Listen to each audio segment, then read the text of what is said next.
What's going on, everybody? We thank you for joining another episode of Because Podcast. This is your host, Leonard Lucas III. And guess what? We are back, man. We're back just for you. Every week, Tuesday and Thursday, we're going to be live on YouTube. Don't forget to catch us on Spotify, Apple Podcasts, iHeartRadio, or wherever you catch your podcast. We are there, man. Don't forget, we need you, our fans. We need you every time to click, comment, and subscribe. Even if you don't like anything I said, which is I'm going to say a lot of things, I need you to subscribe. I need you to click. I need you to comment. Tell your friends, man. We got a couple bangers coming for you. I mean, many more bangers we got coming for you. So guess what? Without further ado, let's get started with the episode in 3, 2, 1.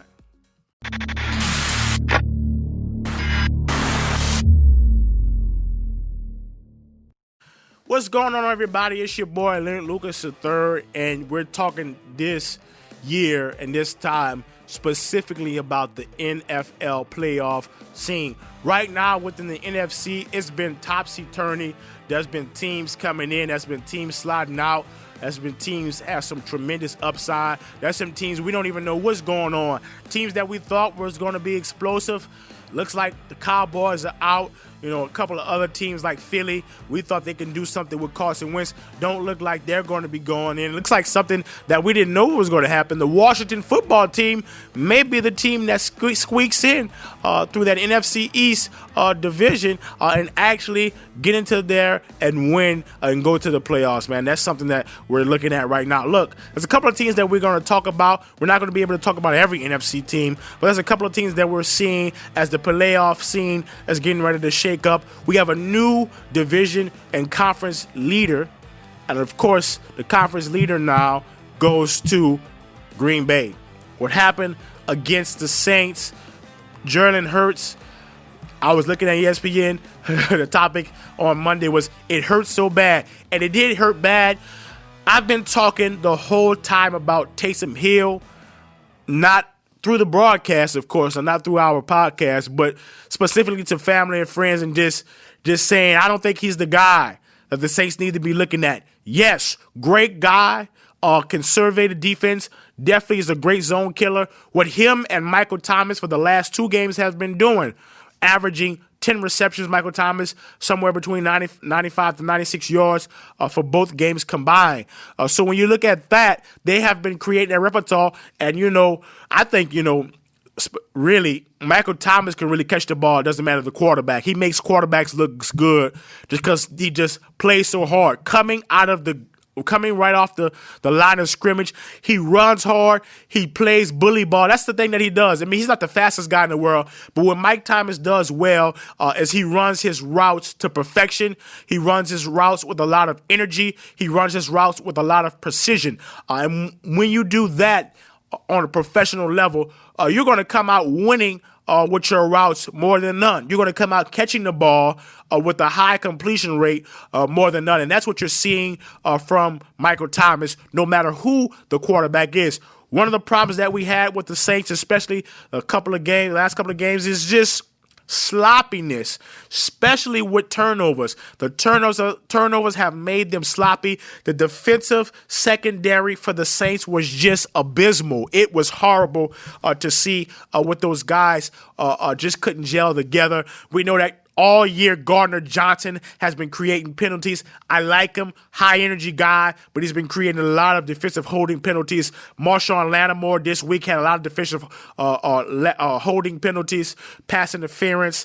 And then another thing, you got to talk about it. He got beat by Alshon Jeffrey for the touchdown. These are the things that we're starting to see from our secondary. The defensive front, with Henderson, with Cam Jordan, Odi Mata, these guys are just amazing. They're definitely going to spruce some things up. They couldn't get to Jalen Hurts for nothing. He scrambled and killed them, had, I believe, somewhere near or even over 100 yards, rushing the ball, and just was as precise as he could be to get the 21-24 victory over the Saints. I've got to really talk about the number one team right now in the NFC. And, of course, that's the Packers. The Packers have just been a team, started out the gate with just 4 wins. They beat the Vikings 43-34. They beat the Lions 42-21. They beat the Saints 37-30. And then they beat the Falcons 30-16. That was the first 4 weeks before the loss where they got just torched by the Buccaneers and Tom Brady. And that's another team that we're going to be talking about in just a second. But what we're seeing now from Aaron Rodgers and Davante Adams is just a camaraderie, that togetherness of just what we're seeing through their stats is just amazing. First down plays is just one of those things that they're really killing in, getting first downs. Of course, you've got Davante Adams' reception yards right at 1,144 yards. So he's just a target that Aaron Rodgers is comfortable with. He knows that when he throws the ball to Davante Adams, that this guy is going to be the guy that's with him. He's going to catch the ball. Aaron Jones, another explosive offensive player, rushing the ball. He has 823 yards with 5.1 yards a carry. He had that big 77-yard rushing attack, and that's one of the things that we're seeing from them. It's really just been, of course, I got to reiterate it, the Aaron Rodgers, Davante Adams show. Rodgers is an MVP candidate. Him and Mahomes, we don't know who's going to do it. But when you look at the stats of Aaron Rodgers, 3,685 passing yards already, 78.8 completion on against Detroit. He was on fire, had 293 touchdowns. He was just on fire against Detroit. There was a little bit of a scare, but just, like, again, 26 for 33, 78.8% completion, 290 passing yards. The average passing yard was for 8.8. His long was for the 56-yard touchdown to Davante Adams. These guys were explosive. These guys are on fire.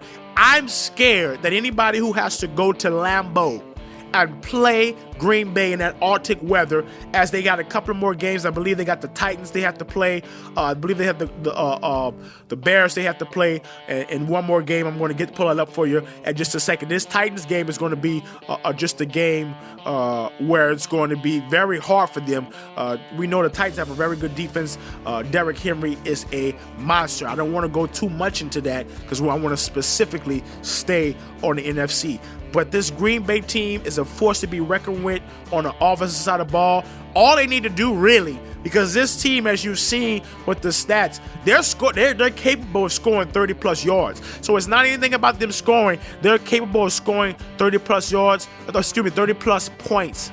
30-plus points this season. You've seen it against the Vikings. You've seen it against the Lions. You've seen it against the Saints. You've seen it against the Falcons. You've seen it against the Texans. You've seen it against the 49ers, where you're putting up these 30-point games. So this team is an offensive force to be reckoned with. You're going to see them put up 30-point games because between Rodgers, Jones, and Adams, that's the show, that's the ticket. There's a reason why these guys are number one in the NFC, because they're gelling and their upside is just basically moving where they need to be. Another team you've got to talk about, and this is a team that really swept in that NFC West division, and that's basically the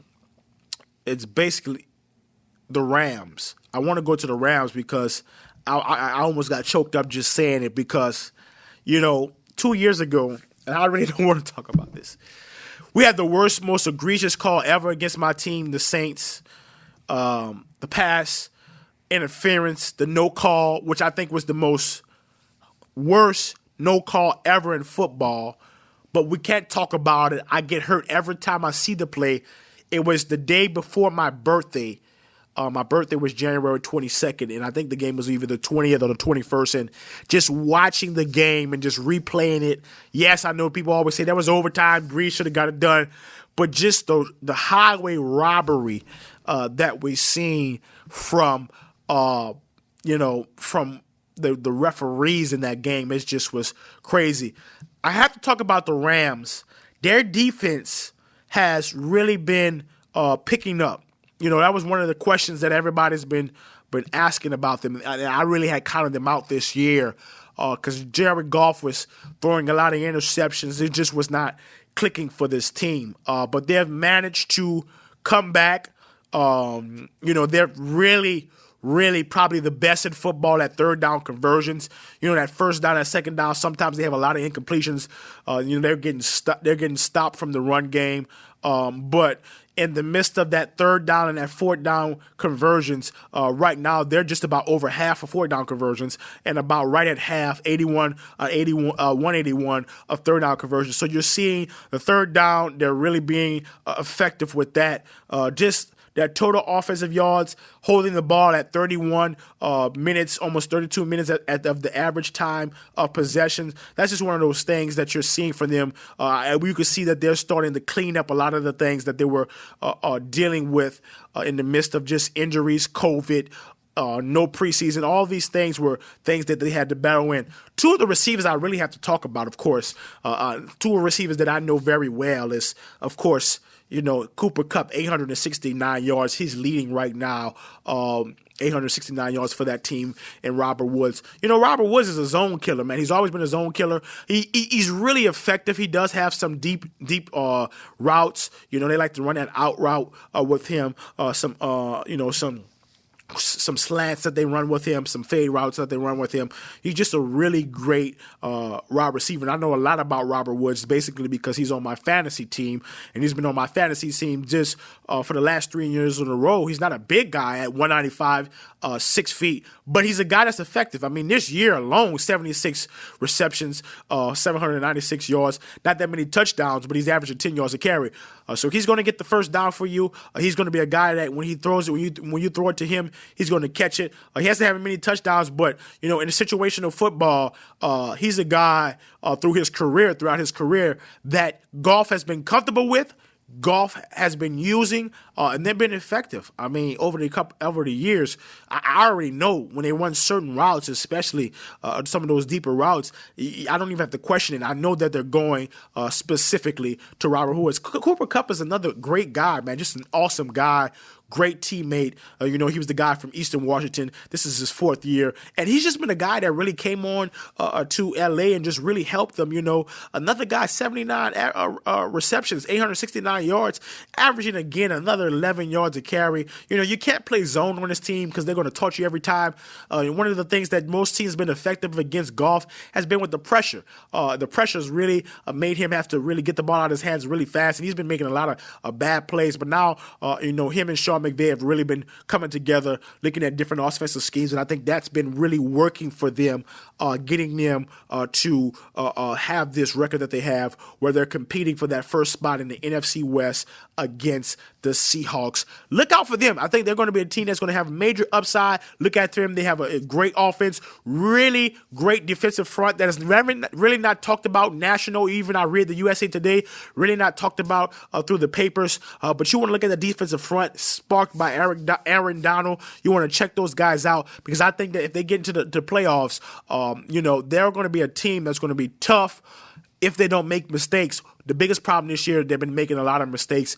And if they don't make mistakes, I think they're going to be a surprise in the playoffs. Next team I want to talk about, you got to talk about them. Tom Brady moves to Tampa, Florida. They've already said because he's got a taste of that new Florida weather, he's probably never moving back to the East Coast ever again. It was really a struggle for the Tampa Bay Buccaneers this season, just getting them to jail. There was a lot of, just a lot of online talk, a lot of headline talk, a lot of national talk about them and what they were going to do. From the gate, many commentators wanted them to just be the team coming out of the gate. They thought they were just going to be that 12-4 team, 13-3 team out the gate. And before they even played the Saints for the first game of the season, that 34-23 game loss where they lost to the Saints, which was the first game. They were the favorites for a lot of people with Tom Brady, his experience. But you're seeing now, even though they had the loss to the Rams and the Chiefs, both losing the score 27-24. They came back, they beat the Vikings 26-14, and you're starting to see some games where they had the 3-game winning streak against the Panthers, the Broncos, and the Chargers. lost to the Bears 20-19. And one of the biggest surprises that I've seen, the two teams that the Saints lost to, which were the Packers and the Raiders, they beat them decisively, beating the Packers 38-10 and beating the Ravens the Las Vegas Raiders 45-20. So, that's what I'm saying. It's any given Sunday in this league. These are professionals.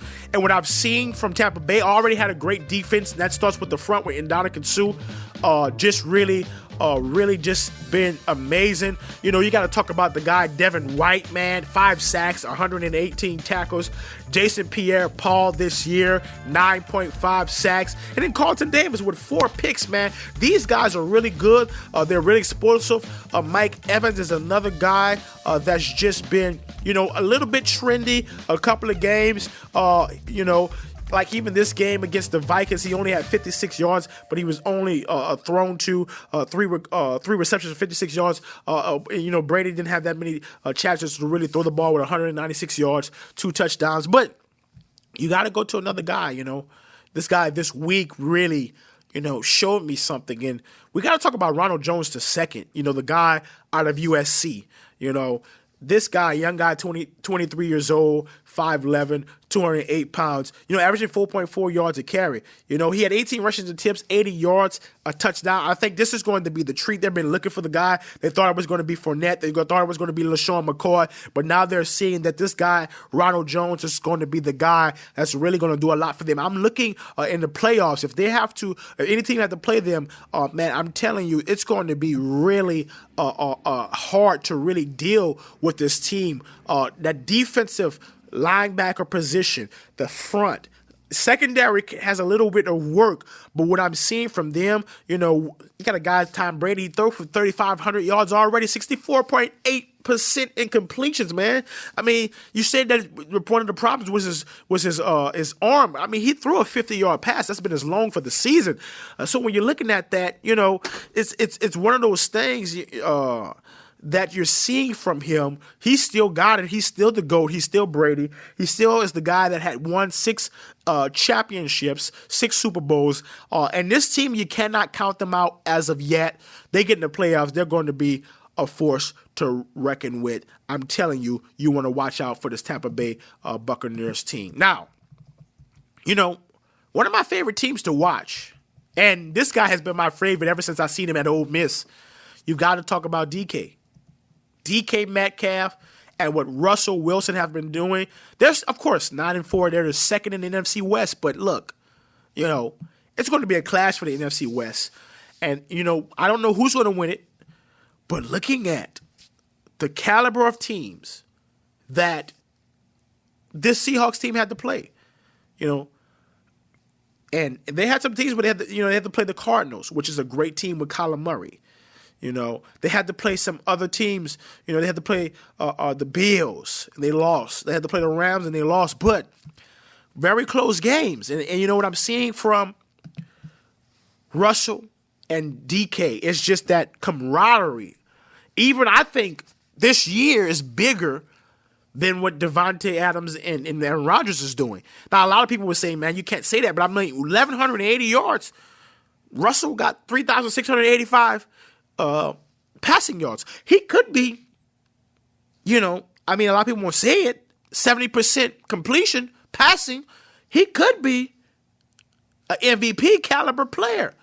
He could be in the talks for the MVP. I know right now it's Aaron Rodgers and, of course, Mahomes. But when you look at the numbers, the guy has probably the biggest arm in football. Russell is spot on the money, man. And I'm not just talking out the side of my mouth here, but when you see a guy that's spot on the money just with his throws, as I've been seeing season after season after season, and every year I'm saying maybe he's not that good, he's not that good. But in every play I see from him throwing to either Tyler Lockett or even David Moore, DK Metcalf, it's just every time he makes a play that's spot on the money. Now, is he more electrifying than Mahomes? Maybe not. But he gets the job done. And this is the team that I'm really scared of. If the Saints have to play this team with their defense, with their explosive, now they were a good team. They were a good offensive team for the last 5 years. Now they're explosive. And what I'm seeing just from the Seahawks now with that explosion of that just new zeal and new energy from DK Metcalf and Wilson, it is amazing to see what these guys are doing. They still got Bobby Wagner. They still got Jamal Adams at center. Still got KJ Wright and Shaquille Griffin. This team is not a team that you should be putting off because that linebacker core just is really as good as anybody else. You got Shaquille Griffin at cornerback. You got Bobby Wagner as the linebacker with KJ Wright, and then you got Adams. This team is gelling together, and if you get to see in the playoffs what they're doing now by just holding that composure, of course they won't lost 4 games, but if they hold their composure, this is going to be the team that's going to be a surprise, and they're going to go farther than where you think they're going to go. I'm telling you, it possibly will be an NFC showdown between Green Bay and the Saints at Lambeau for destiny. We don't know if it's going to be at Lambeau or if it's going to be in the Dome because it's possible. The Titans have a date with Green Bay, and we know with that defense, we know with that rushing attack, we know what Tennessee has been able to do after they beat the Jags 31-10 with Ryan Tannehill, who has been playing some great football. I mean, Derrick Henry, 26, 215, 2 TDs with a 47 loan. I don't know if Green Bay sees this team this week, they're going to be able to beat Tennessee. That's the thing that's really having my decision making because if anybody goes to the Dome, you have to give it to the Saints. But if anybody goes to Lambeau, it's going to be hard for those teams in those Arctic winter temperatures to be able to compete. And that's one of the things that I'm looking at because most of the top teams where you're seeing New Orleans, where you're seeing Tampa Bay, where you're seeing Seattle, which is kind of cold there, but, kind of, I don't know about Arctic temperatures where you're seeing LA. Most of those teams are dome, semi-dome, tropical temperature weather. They're going to the Arctic if they have to play Green Bay. The two decisive things that's going to be the things that's really going to really be a factor is that Dome Saints is a different team. We know that. And when you look at this season today, the couple of losses that they had, there were losses that were not in the Dome, where you look at, besides the Green Bay game, of course, but when you look at the Philly game and when you look at the Raiders game, they were away games. They only lost 1 game in the Dome. I don't think they're going to lose to the Chiefs. It's possible. One of the problems with the Chiefs is if you get to rattle Mahomes, but you got to do it for 4 quarters. A lot of teams, they do it just in the first half, and they rattle Mahomes, and he comes back in the second half and just explodes. If you can rattle Mahomes, I believe that they'll be able to get the win. It's going to be choppy because I don't know how Brees is going to come out the gate. If he does play, if Hill plays, it's a guaranteed loss. Nothing against Hill, but if Hill plays, it's a guaranteed loss. But when I want to talk about Seattle, Kyler Murray in Arizona, I think they're a good team with D-Hop. I don't think they're going to be explosive in the playoffs. That's why I won't talk too much about them. I really won't talk that much about them today. But what you're seeing from Seattle right now, it's going to be tough. And I think Seattle playing right now in the midst of everything that they had to go through to get themselves in this moment, between them and the Rams, it's going to be hard. But I believe whoever comes out of that division is going to give those divisional opponents, whether it's the Saints, whether it's Green Bay, really a run for their money, and those games are going to be closer to you think. That's all I got for you on this week of the Because Podcast. We thank you for joining us, man. Don't forget to click, comment, subscribe. We're going to have another episode talking about